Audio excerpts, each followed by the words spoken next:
Hello friends, வாங்க இன்றைக்கி mutton குழம்பு எப்படி வைக்கலான்னு பார்க்கலாம். ஒரு 3/4 கிலோ மட்டன் எடுத்து நல்லா கழுவி வச்சுக்கோங்க ஃப்ரெண்ட்ஸ். இப்போ அதிலேயே உங்கள் காரத்துக்கு ஏற்ற மிளகாய் தூள் சேர்த்துக்கோங்க. அதிலேயே தனியாத்தூள் 1 ஸ்பூன் சேர்த்துக்கோங்க. இப்போ இந்த மட்டனுக்கு தேவையான அளவு நாம் உப்பு சேர்த்துக்கலாம். இப்போ ஒரு 1/2 கப்பு தயிர் சேர்த்துக்கோங்க ஃப்ரெண்ட்ஸ். இது எல்லாம் போட்டு நல்லா கலந்து விட்டுருங்க. ஒரு 1/2 மணி நேரம் நல்லா ஊறட்டும்.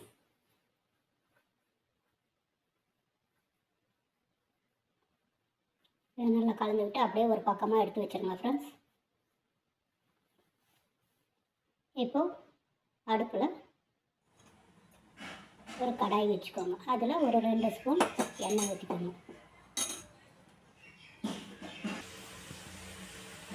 எண்ணெய் ஊற்றினதும் ஒரு பெரிய வெங்காயத்தை சின்ன சின்னதாக கட் பண்ணி இந்த மாதிரி நல்லா வறுத்து எடுத்து ஒரு பக்கம் வச்சுக்கலாம். இப்போ நல்லா ஒரு ப்ரௌனிஷாக வரணும்.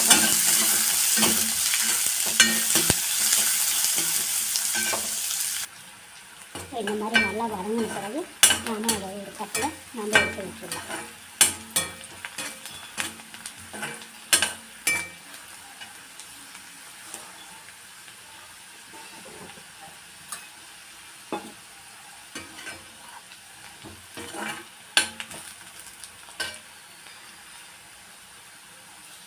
இப்போ இதை எடுத்து தனியாக வச்சிடலாம். இப்போ அடுப்பில் ஒரு குக்கர் வச்சுக்கலாம் ஃப்ரெண்ட்ஸ். அதில் ஒரு 2 ஸ்பூன் எண்ணெய் ஊற்றிக்கோங்க. எண்ணெய் காஞ்சதும்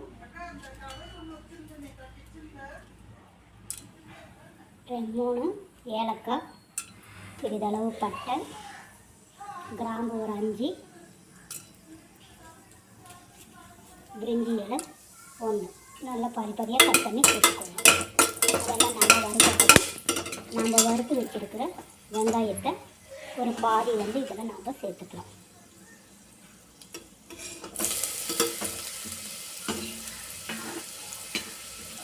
அடுப்பு சிம்மில் வச்சுக்கோங்க ஃப்ரெண்ட்ஸ். இப்போ அதை நல்லா கலக்கி வச்சுட்டு இப்போ இதையே நாம் இஞ்சி பூண்டு விழுதுன்னு சேர்த்துக்கலாம். ஒரு பெரிய ஸ்பூனில் இஞ்சி பூண்டு விழுது சேர்த்துக்கோங்க.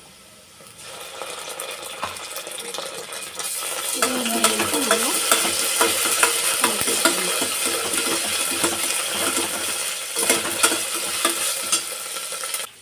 இப்போ நம்ம ஊற வச்சுருக்கிற மட்டனை நாம் இதில் சேர்த்துக்கலாம்.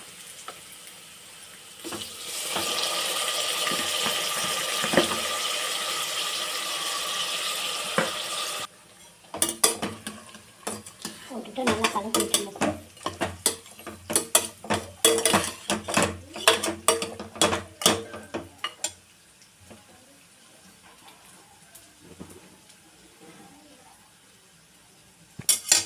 இதிலேயே ஒரு 2 பச்சை மிளகாய் பாதியாக கட் பண்ணி சேர்த்துக்கணும்.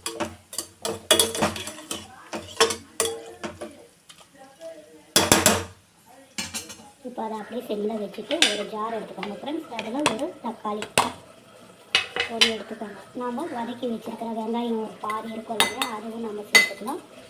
கசகசா ஒரு சின்ன ஸ்பூனில் 1 சேர்த்துக்கோங்க.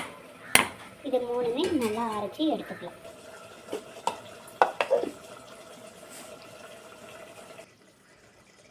இந்த மாதிரி நைஸாக அரைச்சி எடுத்துக்கோங்க. இப்போ நம்ம வேக வச்சுருக்கிற நம்ம குக்கரில் இந்த அரைச்ச விழுதை நம்ம சேர்த்துக்கலாம்.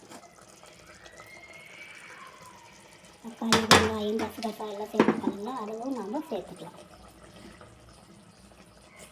இப்போ அந்த ஜார்லேயே கொஞ்சமாக தண்ணி ஊற்றி அதையும் அலசி இதில் சேர்த்துக்கணும்.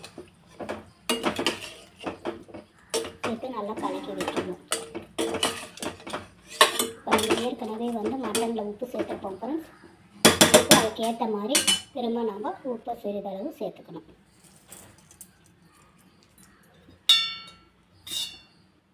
உங்களுக்கு கிரேவி பதத்துக்கு வேணும்னா கொஞ்சமாக தண்ணி ஊற்றிக்கோங்க. இல்லாத இட்லி தோசைக்கு வேணும்னா கூட நீங்கள் கொஞ்சம் தண்ணி ஆட் பண்ணிக்கோங்க. கரம் மசாலா ஒரு ஸ்பூன் சின்ன ஸ்பூனில் சேர்த்துக்கோங்க.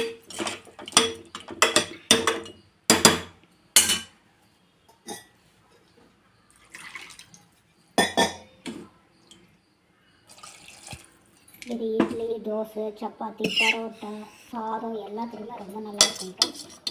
இப்போ இதை இன்னொரு வாட்டி நல்லா கலக்கி விட்டு நம்ம குக்கரை மூடி வச்சிடலாம். நீங்கள் மட்டன் விசில் விடுவீங்களோ அத்தனை விசில் விட்டு ஆஃப் பண்ணிடுங்க. மட்டன் வந்து ஒரு சில டைமில் முத்தலாகவும் இருக்கும். முத்தலாக இருக்கும்போது அதிக விசில் விட வேண்டியது இருக்கும் ஃப்ரெண்ட்ஸ். இலசாக இருக்கும்போது ஒரு 4-5 விசில் விட்டாலே வெந்துடும். அதுக்கேற்ற மாதிரி பார்த்து நீங்கள் வேக வச்சுக்கணும். இப்போ மட்டன் நல்லா வெந்துடுச்சு ஃப்ரெண்ட்ஸ்.